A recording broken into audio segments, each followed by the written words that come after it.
आता कवितेचा विषय आहे जबाबदारी आणि दुःख. खरं तर ही कविता एक वडील, भाऊ, मुलगा, पती या जबाबदाऱ्या पार पाडत असलेल्या त्यांच्यासाठी आहे. या कवितेतून त्यांच्या अदृश्य भावना मी व्यक्त करून पाहत आहे. कवितेचं शीर्षक आहे प्रत्येक जबाबदारीत हरविलेला तो.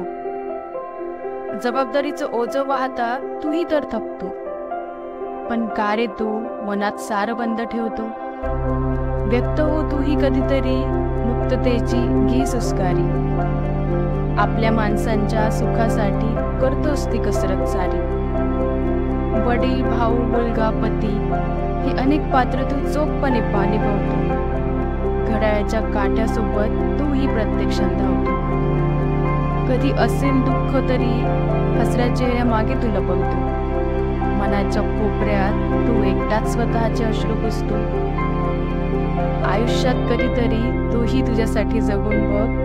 तुझ्या अनमोल अस्तित्वाची जाणीव तूही जरा जगून बघ.